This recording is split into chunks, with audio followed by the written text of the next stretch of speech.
हाँ जी बच्चों, part number 2 story आप लोगों के लिए है ना। वो है जो हमारा बृंद पर्वत है, उसका स्टोरी मैं आप लोगों का सुनाती हूँ। बहुत ही इंटरेस्टिंग स्टोरी है। इसमें से आप अगर कुछ सीख पाए, अपने आप को समझ पाए, निखर पाए, अपने आप को टटोल पाए कि हम किस श्रेणी में आते हैं, तो ये आप लोगों के लिए बहुत हेल्पफुल वीडियो होगी। ठीक है ना। एक बृंद पर्वत थे। आप तो जानते हैं बृंद पर्वत, जो दुनिया का सबसे ऊंचा पर्वत, जो बृंद पर्वत है। उन्हें अपना बड़ा होने का बहुत अहंकार था। ठीक है। अहंकार मीन्स उनको बड़ा होने का बहुत लालसा था। ठीक है। कि इस दुनिया में मैं सबसे बड़ा हूँ, मुझसे बड़ा और कोई नहीं है। ठीक है। तो इसकी ये लालसा देखकर, बृंद पर्वत की लालसा देखकर, हमारे नारायण, जो हमारे नारायण नारायण जो नारायण देवता, वो चिंतित होके महादेव के पास गए। महादेव के पास जाने के बाद बोले, महादेव, बृंद पर्वत की लालसा जो है वो दिन ब दिन बढ़ती जा रही है। तो हमारे बाबा को तो सब अंतर्यामी है, पहले से जानते हैं किसके मन में क्या चलता है। तो नारद जी को बोले चलने दो उनकी लालसा को। ठीक है। तो ये जब बड़े हो गए, होते गए कि मुझसे बड़ा और कोई ना हो, अपने आप को दिन ब दिन बड़ा करते गए, पहाड़ बड़ा करते गए, तो स्वयं नारायण देवता को आदेश हो चुका था ऑलरेडी महादेव जी का। तो नारायण देवता बृंद जी पर्वत के सामने प्रकट हुए। नारायण देवता बोले, बृंद पर्वत, आप इतने महान हैं और आपसे भी तो दूसरा कोई महान है। तो बृंद पर्वत के अंदर ये लगी थी लालसा कि मुझसे महान और मुझसे बड़ा कोई नहीं है। अपने आप को वो महान साबित करने के लिए वो नारायण देवता से पूछा, नहीं नहीं बताइए नारायण, नारद जी, मुझसे बड़ा और कोई है क्या। तो नारद जी ने कहा, हाँ आपसे भी कोई दूसरा बड़ा है। नहीं नहीं, मुझे सबसे बड़ा बनना है, सबसे महान बनना है। ठीक है ना। तो ये नारद जी ने कहा, अगर आपको महान बनना है तो हमारे महादेव जी की तपस्या करें। महादेव जी से ये आपको वरदान लेना पड़ेगा। तो ये नारायण जी, महादेव जी का पहले से ये सारा चीज़ का प्लान था। उसकी महान होने का जो लालसा थी, उसको तोड़ने का। तो बृंद पर्वत जी ने क्या कहा, क्या किया, तपस्या करने लगे महादेव के। और महादेव प्रकट हुए। तो महादेव से उन्होंने अपनी इच्छा जताई कि मैं बृंद पर्वत इस दुनिया में सबसे बड़ा बनना चाहता हूँ, मुझे आशीर्वाद दे, इसलिए मैं आपका तपस्या कर रहा हूँ। हालांकि महादेव जी को सब ज्ञात था। उन्होंने उनको कहा, तथास्तु। ठीक है। तो वो बृंद पर्वत इतने खुश हो गए अपने तपस्या में सफल होके कि मुझे आशीर्वाद मिल गया महादेव जी का, मैं इस धरती पे सबसे महान बड़ा बनता जाऊंगा। तो वो बढ़ते गए, बढ़ते गए, बढ़ते गए, बढ़ते गए, इतना बढ़ गए, लास्ट से धरती से आकाश की ऊंचाइयों के ऊपर तक चले गए। लास्ट में माँ धरती और ऊपर से इंद्रदेव दोनों चिंतित होकर महादेव के पास गए। महादेव जी, ये आपने क्या वरदान दे दिया। ये तो जो हमारे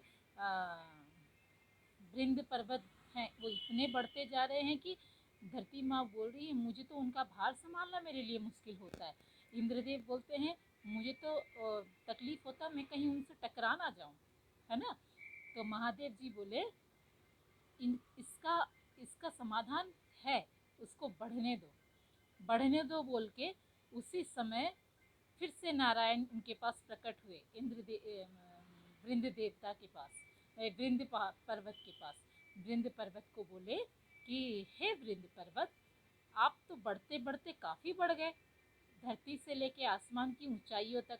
अब आसमान की ऊंचाइयों में भी आपसे भी कोई ऊंचा है न, कौन ऊंचा है, मुझसे महान कोई नहीं है न। हाँ है, कौन है, न महादेव, न महादेव, मुझे उनसे भी बड़ा बनना है। उनकी लालसा देखिए आपने। यानी कि जो जिससे वरदान लिए उससे वो महान बनने की कोशिश कर रहे हैं। तो मुझे इससे भी महान बनना, महादेव का आशीर्वाद तो मिला, वो फिर से बढ़ते गए बढ़ते गए बढ़ते गए बढ़ते गए, आकाश लोक में इतने बढ़ते गए, लास्ट में वहाँ पे उनको क्या दिखाई दिया, हमारे परमात्मा शिव बाबा तपस्या में बैठे हुए, और उनके हाथ में जो लपेटा हुआ रुद्राक्ष की माला, वो रुद्राक्ष के एक कण से सिर्फ वो निकले, यानी कि उनके ऊपर भी सबसे बड़ा है, ब्रह्मांड के तो एक अंश के कण है। मतलब कोई इंसान अपने आप को जो महान समझे वो उतना महान नहीं होता है, हमारी औकात कण भर की होती है। हमें पैसों का घमंड, महानता बड़ा बनने का घमंड में हम सबको तुच्छ समझते हैं। वहाँ पे बृंद पर्वत अपनी गलती का, छोटा सोच रखने का गलती का एहसास करते हुए महादेव से क्षमा मांगते हैं। क्षमा मांगने के बाद उनको महादेव जी समझते हैं कि उनसे गलती हुई है, उन्हें वो माफ़ी देते हैं, माफ़ी देते हैं। और बृंद पर्वत बोलते हैं, हे मेरे प्रभु, इस बृंद पर्वत पर आप सदैव के लिए अपना वास देके मुझ जैसे नीच तुच्छ सोच रखने वाले ये को आप क्षमा करें। तो आप जो मैं सबसे बड़ा बनने की जो कोशिश कर रहा था, हर किसी को नीचा दिखा के, मुझे मेरी गलती का एहसास है। तो महादेव जी उनको कहते हैं, तुम जितना बड़ा भी बन जाओ, ओमकार, ओमकार एक ऐसा शब्द है इस सृष्टि का, इस ब्रह्मांड का, हर कण कण में ओमकार बसता है, ठीक है ना। अब वो ओमकार जो सच्चे हृदय से अगर इंसान अगर भगवान तक पहुंचने के लिए जो बोलता ओम का जप करता है ना, तो उसमें वो तीन देवता ब्रह्मा विष्णु महेश्वर समाये हुए होते हैं।